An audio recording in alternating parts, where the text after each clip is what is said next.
বানাচ্ছি নিরামিষ ধোকার ডালনা, যেটায় পেঁয়াজ রসুনের ব্যবহার করা হয়নি। আর প্যাকেট ধোকার ইউজ না করে এটা ছোলার ডাল বেটে ট্র্যাডিশনালভাবে এই ধোকার ডালনাটা তৈরি করা হয়েছে। ধোকার ডালনা বানানোর জন্য আমি এখানে 3 কাপ ছোলার ডালকে 4-5 ঘন্টা ভিজিয়ে রেখেছিলাম।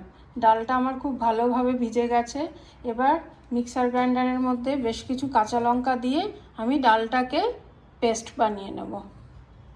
ডালটা আমি খুব ভালোভাবে মিহি করে পেস্ট করে নিয়েছি। এইভাবে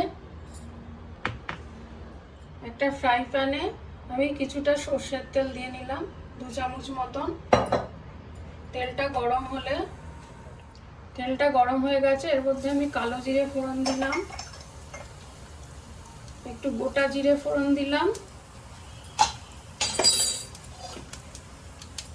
একটু আদা থেতো করা দিয়ে দিলাম,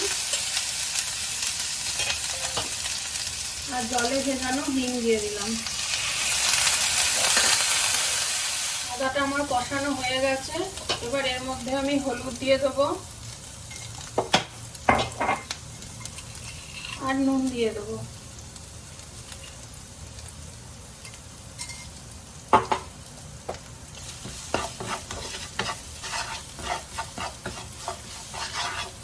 এবার এর মধ্যে বেটে রাখা ছোলার ডাল পেস্টটা দিয়ে দেবো।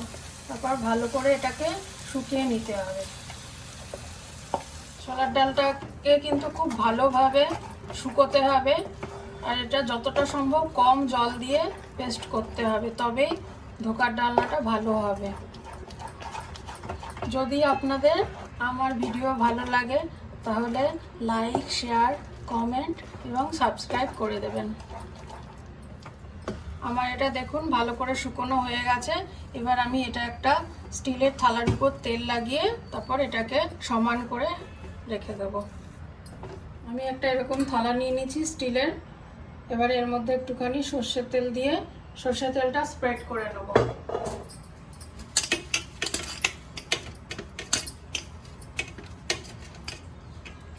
এবারে ডালটা ওই থালায় ঢেলে খুন্তি দিয়ে সমান করে নেব।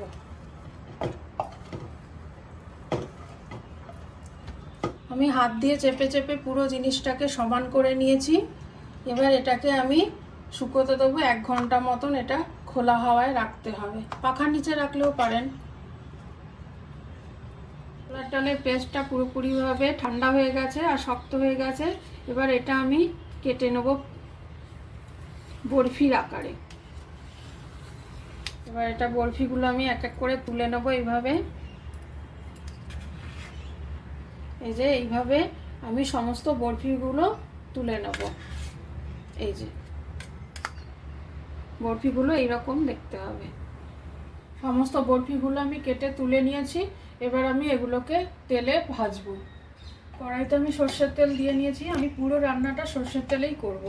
এবার আমি এগুলো এক এক করে ভেজে নেব।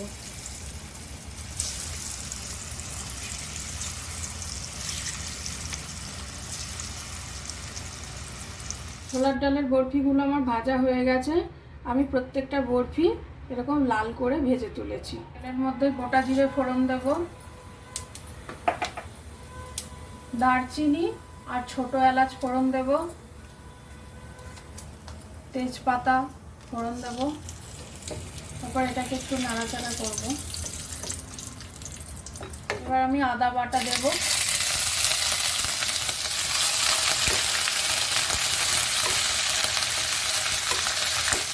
আদাটা কষানো হয়ে গেছে।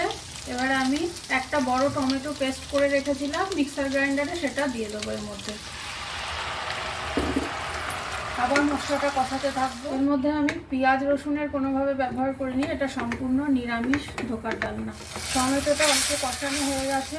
এবার এক এক করে আমি এর মধ্যে মশলাগুলো দিয়ে দেবো। 1 টিস্পুন ধনে গুঁড়ো, 1 টিস্পুন জিরে গুঁড়ো আর 1 টিস্পুন লঙ্কা গুঁড়ো। মশলাটা আমি আবার কষাবো। অল্প হলুদ গুঁড়ো দিয়ে দিলাম, অল্প একটু নুন দিয়ে দিলাম।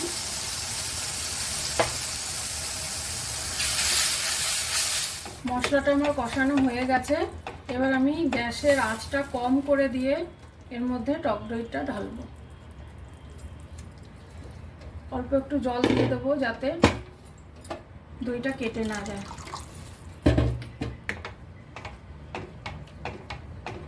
এটা দেওয়ার পর আমার মশলাটা এইভাবে কষিয়ে নিয়েছি।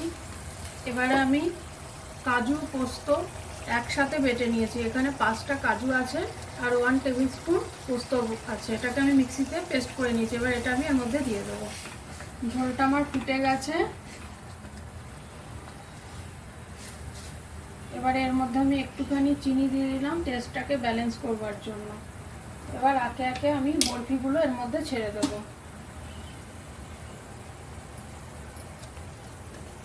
এই সময় গ্যাসটা বন্ধ করে দিতে হবে, নাহলে ঝোলটা পুরো টেনে নেবে বরফিগুলো।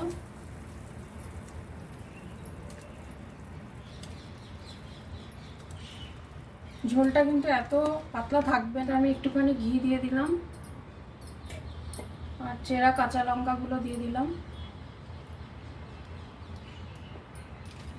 আর অল্প একটু গরম মশলার গুঁড়ো ছড়িয়ে দিয়ে দিলাম। এবার এটা 10 মিনিট ঢাকা দিয়ে রেখে দেবো। 10 মিনিট পরে এই যে ধোকার ডালনাটা এরকমভাবে তৈরি হয়েছে। ঝোলটা কিন্তু টেনে নিয়েছে।